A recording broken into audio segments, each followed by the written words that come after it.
di la fi dalal mais waxtaan bi fi ñu ko dooree comme ni nga ko waxee tigi ndax umpale woo ko ne tey jii nii ak fan yi nga xam ne weesu nañ wàllum politique pénale bokk na ci di gën a suscité coow ci ay convocation ak ñenn ñi nga xam ne également ci ay critique lu yu am nan nga jàngate cette situation wala cette politique pénale bi nga xam ne nguur gi fi nekk guddiñ toone te mbir noonu lay doxee. waaw Babacar c'est une situation très très déplorable parce que nag wax dëgg yàlla man dama jàpp ne ñi nga xamante ne tey yàlla dénk na leen réew mi dañoo desee jàng ci seeni prédécesseurs. d'accord booy xool képp ku fi daanu rek mbirum justice moo la daaneel. soit dafa am loo xamante ne da nga koy sàggane muy nappaaje gi ñuy nappaaje les libertés individuelles et collectives.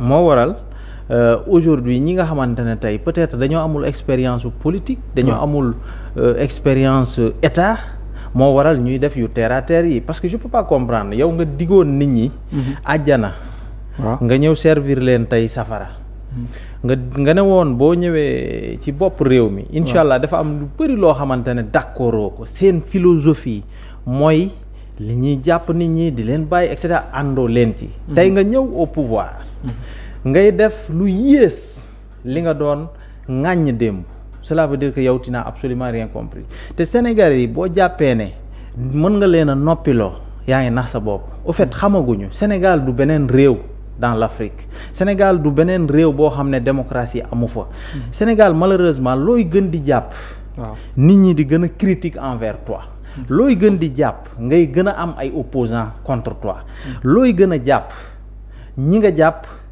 ñuy am seeni yeneen moroom yi nga xamante ne dañuy taxaw ci plateau yi gën a saf sax ñi jàpp parce que tey je peux pas comprendre li jàpp par exemple Moustapha Diakhaté quoi que l'on puisse dire c'est léger dafa suufee li jàpp Bachir Fofana c'est des choses yoo xamante ne dafa suufee il suffit juste un petit communiqué pour démentir et puis wax ji jeex jàmm ne ñooy mais à la place de tout ça vous voulez judiciariser tout le monde judiciariser véritablement le terrain politique mais loolu dafa am lu muy jur te li muy jur yow mi nekk au pouvoir yow la dul arrangé du nekk lu gën ci yow la dul arrangé te nit ñi loo leen tëj un jour viendra dañuy génn boo leen tëjee 1 an it dañuy génn 2 ans dañuy génn 3 ans dañuy génn bien vrai que ñun bu ñu sañoon duñ fa def ñaari fan ñu génn parce que nag seen place du foofu. d'accord li ñu wax. ak li ñu def jarul tëj kaso. d'accord dañ war a juste xoolaat mbir yi weddi bu fekkente ne ils ont jugé que ne ñi wax li ñu wax du dëgg mais un petit communiqué weddi affaire yi parce que nag loolu la ñu digoon. waaye mais ci benn côté aussi ñenn ci société civile bi jàpp ne am na beneen organisation guñ mën a teg soit ay amende wala yeneen la bañ a yegg ci ay mandat de dépôt est-ce que yow aussi pour loolu mooy li gën ak naka lañ ci war a mën a demee. léegi ñoom fan lañ toll ci juge des libertés yi ñu waxoon yi ñu digoon bi ñu nekkee opposition xam nga ñoom dañoo créer seen parti la en 2014. waaw 10 ans fukki atu yàlla. ils ont tout dit lépp lu ñu war a wax nañ ko. ci lu bon ci dig nit ñi lu rafet c'est-à-dire l'idéal. malheureusement bi ñu ñëwee au pouvoir ils se sont rendu compte que li ñu diggee mënuñ koo def malheureusement li ci gën a ndaw defaguñ ko parce que dañ ne woon bu ñu ñëwee coppite yi ñu war a def ci justice dafa bari.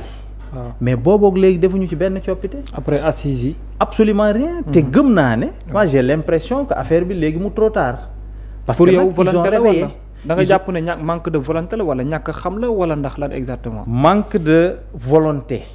manifeste ngi ci deuxièmement aussi ñàkk xam état ngi ci parce que boo xamee état da ngay préparer yooyu yëpp avant ngay prêter serment bu ko defee boo ñëwee rek da ngay attaquer certaines réformes malheureusement man gëm naa ne tey j'ai l'impression que ça devient trop tard parce que à travers leurs actes Babacar ñoo ngi ils sont en train de réveiller toutes les cellules dormantes malheureusement ils sont en train de faire face maanaam da nga bu ñu demee ba bëgg a jël réforme yi day daal di jafe ci ñoom parce que nag boo ñëwee au pouvoir dafa am benn temps boo xamante ne peuple bi daf la koy jagleel may le ko muy temps de grâce boobu nga war a profiter def wala wane les couleurs de toutes les réformes tous les changements que tu veux apporter.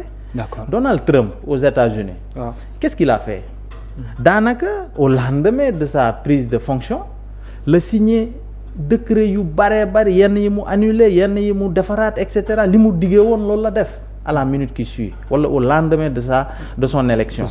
Mais malheureusement ici au Sénégal bi ñu ñëwee au pouvoir ba léegi amul lenn luñ ci def dañ ne woon bu ñu ñëwee dinañu amal réforme de la justice.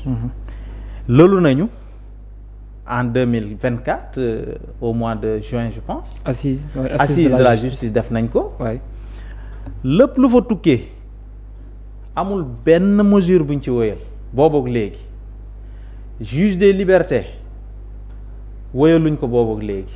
te ñoom ñoo ko diggee woon. garde à vue yaa ngi taxarnaase daanaka tey la gën a bari.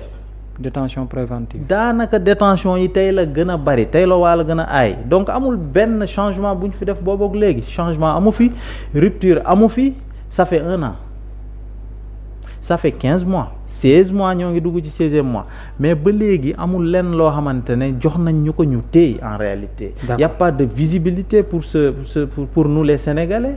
Y a pas de lisibilité également loolu lañ mën a wax parce que loolu lañ gis. d'accord dañ ne woon bu ñu ñëwee ils vont transformer le conseil constitutionnel en une cour. Mais boobu ba léegi furaas daal di xëddeen ba léegi defuñu ci lenn juge des libertés bi c'était pour diminuer la détention préventive bu bari bi. les mandats de dépôt.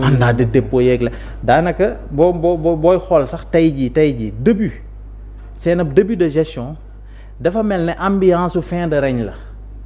parce que détention yi ambiance fin de règne la noonu laa ko mën a tuddee parce que détention yi jàpp yi tey la gën a taxarnaase en réalité donc mënuma jàpp lu dul lii ambiance fin de règne la. d'accord parce que société civile bi commencé naa jóg di. waaw mais des gens yoo xamante ne li ñuy def c'est terre à terre ñu ci wóolu ay nit. mais ñu bari ci ñoom. di leen tardel seen ab liggéey. waaw yendu foofu suba ba ngoon wala ñu dem ngoon nekk foofu ba.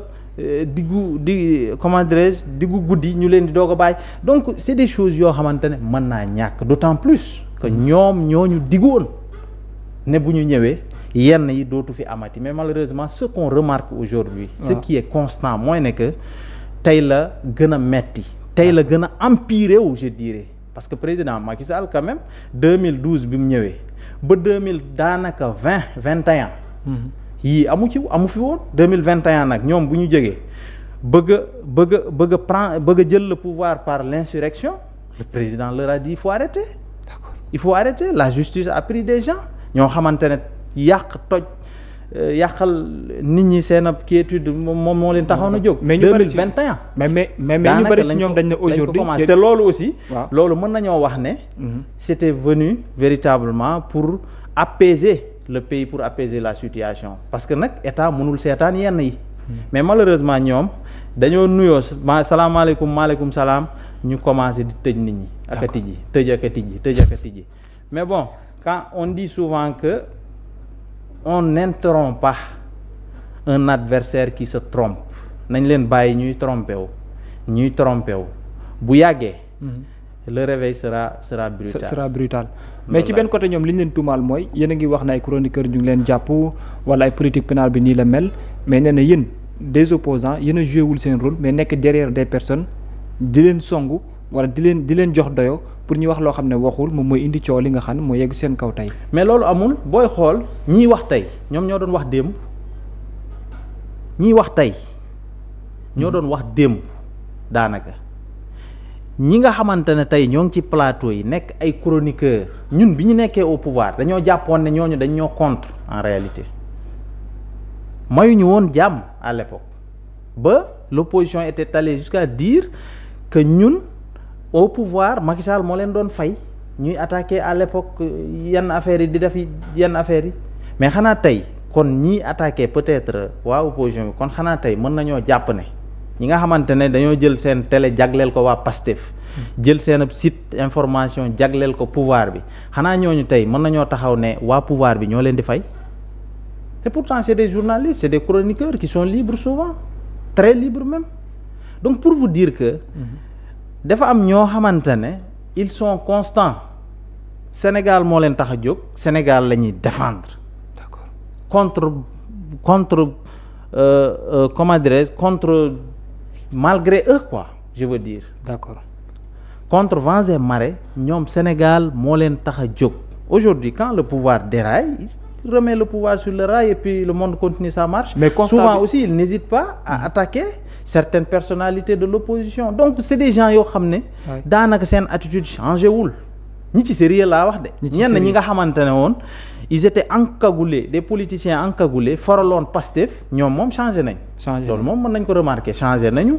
donc léeg-léeg dañuy gis li nga xamante ne dañuy jël ay fitnaal di ko teg sénégalais duñ ci wax dara duñ ko ci wax donc ñooñu mën nañ wax ne changé nañ mais am na ñoo xamante ne te lim bi takku na changé wuñu benn yoon. liñ doon défendre démb moom la ñuy défendre tey. donc gëm naa ne ñooñu c'est de vrais chroniqueurs gëm naa ne ñooñu Sénégal moo leen tax a jóg te ils sont nombreux dans les télés de la place mais ils sont nombreux également au niveau des sites d'information. Est-ce que partage nga même point de vue bi ñenn ñi di faral di wax jàpp ne l'espace public aujourd'hui est pollué par un débat yoo xam ne ce sont des débats presque inutiles wala des débats yoo xamante ni c'est presque absurde ndax partage nga même point de vue yooyu ndax yenn kàddu yi ñu jàpp ne jagul wala rafetul léeg-léeg ñu koy yëkkati jëmale ko ci ay kilifa. xam nga Babacar ñi nekk au pouvoir. ñoom ñoo war a rehausser le débat public. ñoom ñoo ko war a yëkkati élever un peu. mais pas l'opposition parce que naka lañ koy yëkkatee il faudrait que nga am matière à discuter c'est-à-dire que ñoom bu ñu defoon ay réalisations bu ñu ñëwoon wéyal ay réformes yoo xamante ne sénégalais yi mën nañ gis ne lii lu sérieux la. ci loolu la ñuy wax mais bu fekkente ne yéen bi ngeen ñëwee léegi liggéeyoo leen posoo leen première pierre bay tabax ay château defoo leen lenn loo xamante ne nit ñi mën nañ ci wax mën nañ ci àddu. mais il est évident que le débat va rester comme il est aujourd'hui. Donc la faute leur revient ceux qui sont au pouvoir parce que dañ fee liggéeyul lu war a tax ñu wax ci loolooy dëgg. moo tax nag li ñu mën a wax. mais li ñuy def nii la ñu mën a wax parce que biñ ñëwee léegi daal leen de liggéey nañ ko fi. mooy jàpp nit ñi. di tëj. ak a tijji. may nañ ki liberté provisoire mayuñu kee takkal nañ kee bracelet électronique loolu daal mën nañ ci àddu parce que loolu lañ fi liggéeye gum d'accord loolu lañ mën a gis parce que bu fekkante ne ñëw nañ fekk par exemple autoroute bi war a egg Kaolack ñu eggali ko ba léegi autoroute bi eggagul 10% ci desoon bi fi président Macky Sall jógee 10% boobu ba léegi eggali wuñu autoroute ba mais bu ñu fi fekkoon par exemple terre bi nga xamante ne Diamniadio la yamoon ñu yóbbu ko ba aéroport président Macky Sall inauguré woon na pratiquement aéroport tuutee ci desoon mu egg aéroport boobu ba léegi mënul egg aéroport bu ñu ñëwoon fekk fii loo xamante ne wax dëgg yàlla président Macky Sall tàmbali na ko Diamniadio par exemple président a construit Diamniadio ñoom nañ ñëw construire Thiès par exemple wala ñu construire Mbour wala ñu dem ba Labgar construire wala Touba et cetera nit ñi danañ waxtaanee loolu mais booboog léegi dañ fee deful li ñuy war a tax ñu bàyyi débat bi dem ci wax ci loolu c'est ça la vérité. Comme j'ai l'habitude de dire le président nous a légué un pays pratiquement émergent malheureusement ñoom dañ ko delloo ci ginnaaw. taxawul de posul de mais dafa reculer ci ginnaaw. sur tous les plans nag sénégalais yi sonn nañ fi mu toll ni président Macky Sall 2012 la ñëw. un an la ci teg. mu instituer les bourses de sécurité familiale 50 000 familles la njëkkee kooku kay xanaa kooku moo bëri yërmande mais aujourd'hui on en est à 355 686 ménages yoo xamante ne président daf leen doon fay xamal leen ne ci réew mi ngeen bokk mais ñoom dañoo ñëw arrêté loolu. Imaginez ba pare ñu ne borom yërmande la ñu yërëm nañ Sénégalais yi alors que ñu bëri ñi doon fayeeku na ma dit pas que ne ñooñu waa APR lañ sinon bu ñu nekkoon waa APR kon ñun duñ fi jóge ñooñu Sénégal lañu am na ñu bokk ci ñoom ñu doon fayeeku ñoo xamante ne yeneen parti lañ doon votel waa Pastef lañ doon votel waa opposition à l'époque d'alors lañ doon votel donc ñun on était là pour le Sénégal. mais ci côté justice est-ce que partagé nga même point de vue bi wala yow lan moo ci si jàngat est-ce que nemmeeku nga ne justice ni mu meloon noonu la mel wala ndax am na changement boo xam ne mu ngi opéré wu. Babacar li ma gis dëgg-dëgg. waaw te ma ñeme ko wax. mooy ne que justice bi dafa dellu ginnaaw. dafa delluwaat ginnaaw lu bare parce que dafa am ñoo xamante ne tey dañ leen di jàpp ci ay loo xam ne jaru ko encore une fois du lii. mooy réformer justice lii mooy ñoŋal justice ça ne nous encourage pas dafa dellu ginnaaw en réalité looluy dëgg justice bi tey jii wax dëgg yàlla imaginez-vous un premier ministre. waaw je dis à des gens que ces gens qui nous gouvernent aujourd'hui ils refusent d'être des officiels ils sont toujours officieux alors que quand tu es au pouvoir tu peux être officieux tu es officieux en réalité mais quand tu viens au pouvoir tu deviens officiel du n'importe quoi nga war a wax du n'importe quand nga war a wax imaginez un premier ministre de la République du Sénégal qui refuse d'être officiel di def ay live di attaquer ay magistrats man musuma ko gis. nee na gis-gisam lay joxe. musuma par ko rapport à gis une décision de justice. mais gis-gisam mooy lan en tant que premier ministre de la République du Sénégal mais da nga war a mesurer li ngay wax et puis il faut avoir la tenue et la retenue vous êtes maintenant officiel vous n'êtes pas n'importe qui looluy dëgg mais liñ fiy gis mooy ne que des gens yoo xamante ne ils sont au pouvoir mais ils se considèrent toujours étant dans l'opposition parce que tey ils ont en charge la justice ils ont en charge de protéger tous les autres pouvoirs muy pouvoir législatif muy pouvoir judiciaire. Le monde des comment dire des magistrats là dañ leen a war a respecter te kan moo leen war a njëkk a respecter le président de la République ak le premier ministre ñoom ñoo leen war a njëkk a respecter mais nag mënuma espérer ci ñoom respect envers les magistrats. Parce que président de la République Bassirou Diomaye Faye moo fi toog ne il faut faire pression au comment dire à la justice pour que yenn dossiers mën a décanté wu. waaw nee na askan bi la doon waaye askan bi am na droit. askan bi am na droit def pression et cetera. mais je ne pense pas que loolu nekk wax joo xam ne président de la République war na ko wax. parce que askan bi warul justice c'est le dernier rempart. mais c'est rendu au nom du peuple aussi. c'est rendu au nom du peuple. mais un président de la République warul wax loolu. un premier ministre warul attaquer ay magistrats. je suis désolé c'est le monde à l'envers il faudrait que loolu que ça cesse parce que nag Babacar man gëwma ne attitude opposant war na bokk ak attitude ki nga xamante ne tey moom la yàlla nattu muy gouverner dénk ko réew kuy gouverner warul bokk discours ak ki nekk opposition il faut qu'il y ait une différence. D'accord. Il faut qu'il y ait une différence sinon c'est le monde à l'envers suñu Sénégal gi kon du dem fenn. D'accord. Et puis le Sénégal ne mérite pas ça aujourd'hui dafa am fu ñu tolloon. waaw Afrique tey képp kuy jël exemple. souvent boo demee dans la sous-région un peu partout mais képp kuy jël exemple en Afrique je ne te dis pas Afrique de l'Ouest mais en Afrique globalement. Sénégal lay joxe exemple. pourtant ñoom dañ jàpp ne justice bii nii tey yéen sax la gën a favorable parce que léegi-léeg li daan amatul jàpp ay nit tëj fàttewaale ndax léegi da nga ñëw ñu jàpp la quelques jours après ñu jàppal la date àtte la nga génn dem te bu njëkk ba dañ ne bu ñu doon def comparaison gënoon naa métti mandat de dépôt wala dañ la yóbbu instruction fàtte la jeex na.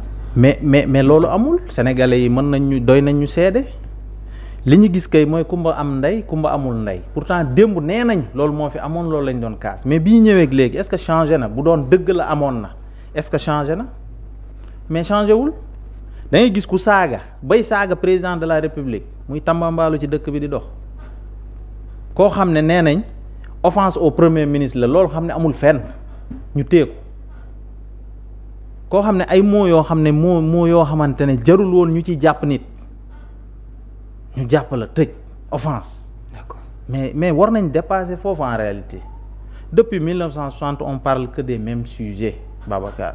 Aussi. Il faut que l'on change un peu.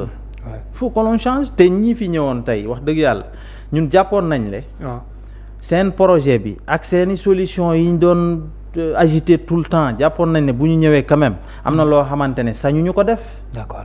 mais fu mu toll nii dañoo ruus ñi ànd ak ñoom sax dëgg-dëgg déception bu rëy ñi ànd ak ñoom sax dañ dul wax rek mais képp ku ànd ak ñoom nekk une personne éprise de justice. tey war naa ruus.